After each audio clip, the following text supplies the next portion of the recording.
Good evening, traders. This will be a shortened video. I was out all afternoon, busy doing things, and I'll try to go over some of the stuff. We finally done it. We've impeached the president, third time in U.S. history. Uh, that might be enough to finally give the bears some control of this market. We'll see what happens tomorrow. Buy the rumor, sell the news.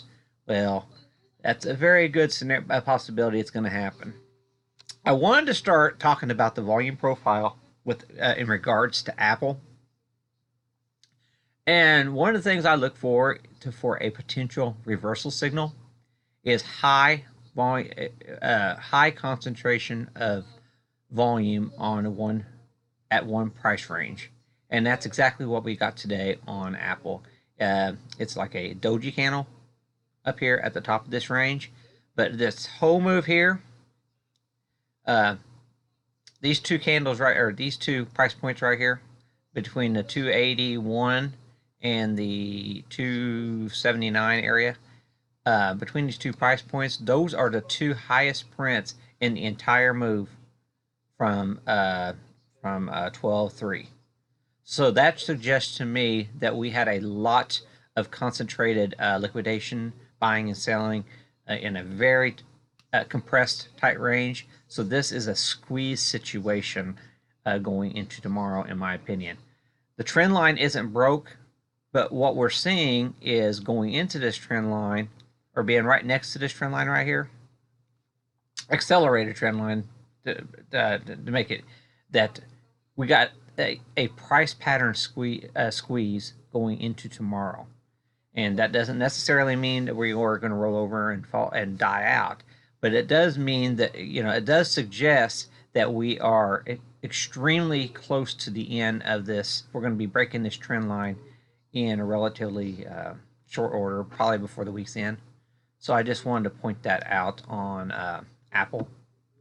And this trend line here, this goes all the way back to the 2007, 2007 highs, I believe, or is it 2000? No, 2012 highs, I believe, if I go out, and that trend line. And as I said earlier this week in my video, I was expecting a rollover and retesting this before the end of the week. This is an unprecedented price range that we are actually up in this price point. So any type of responsive weakness in the markets would suggest that we are going to get a little bit of selling pressure. And, that is not a huge move by any means. Look, today's range, that's virtually the same range tomorrow or the next day, just to wipe out this unprecedented area that we are currently in. And we are on the 1 hour, actually on our 20 SMA. So that there is another potential reversal. Once we start marking in lower lows than the low of today, there should be continuation to the downside based on that 20 SMA cross in the morning. And I'm pretty sure that's going to happen on Apple. Another one, which I had a Microsoft puts in the overnight session. That's another one, heightened volume in a compressed pattern. And that happened yesterday. That was the peak of it. Today, we had heightened volume again, right in the same price pattern. So, very good chance that Microsoft is going to break down tomorrow. We'll see what happens. And as you can see with the Microsoft, it's already broken the 20 SMA, and it's actually showing, because of the roll situation, it's actually showing a little bit more relative weakness versus Apple. So, very good chance that Microsoft is starting to roll over here. Amgen is another one that I'm keeping a close eye on here. It had heightened volumes too. So just keep that in mind. Bearish volumes, bearish activity. If you go on the 1 hour, so far it's holding the 20 SMA on the 1 hour. But that thing there, most of today, it's just been holding out here along that thing. So we'll see how the markets look tomorrow. But Amgen, it does look like it's wanting to roll down lower, in my opinion.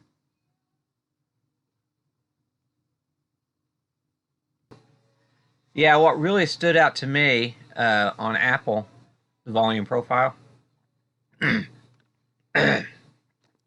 me, um, the developing POC for tomorrow, which this is going to be your value area for tomorrow, it was not migrating up at all.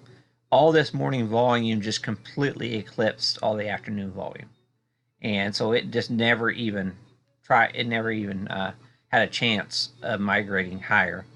And what we had was the markets um, got a short squeeze into the afternoon. And right here, when we got to this line here, I was actually looking to short Apple. And I took a short position, but it went against me, and I lost this smidgen of nothing. But I thought that's whenever it was going to roll over. And then I had to leave for the day. But as you can see here, man, once they decided to sell it, it just fell like a rock. And so that was just, I tell you, it was an epic sell off in my opinion. On that whole run up in this market, I don't think I went back and looked. I haven't seen any type of sell off like that. So that is another thing you got to be concerned about. You have the elevated volume down here at this price point, and once we got above it, they just completely dumped it. The rate of speed at which they dumped it is something you have to be concerned about. Facebook was another one that the point of control did migrate much higher, but the markets did come back in. Uh, it just couldn't get enough volume to continue to the upside, and so that's another one that did migrate back in. I was trying to find a better one here, but I know there's a better one, but I can't think of it right now. Let me take a second here. On the bullish side, we do have Tesla as a continuation pattern for tomorrow. We got a little the volume point of control towards the end of the day. It did migrate. I thought for sure we were going to come back crashing down, but they did manage to get enough volume there towards the end of the day to migrate the POC all the way near the top of the range. So continuation is quite likely for Tesla. I think Netflix is the same way. Yeah, see Netflix highest point. They sold it off below that, but generally that's a continuation signal for the next day. So we'll probably see some responsive buying into Netflix tomorrow morning, in my opinion.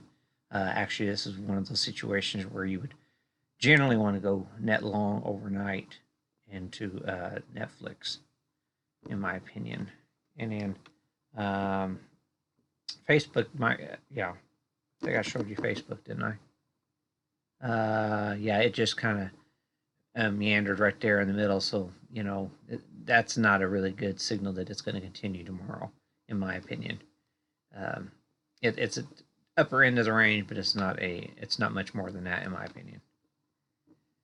Let's see here, Nvidia. Nvidia is another one.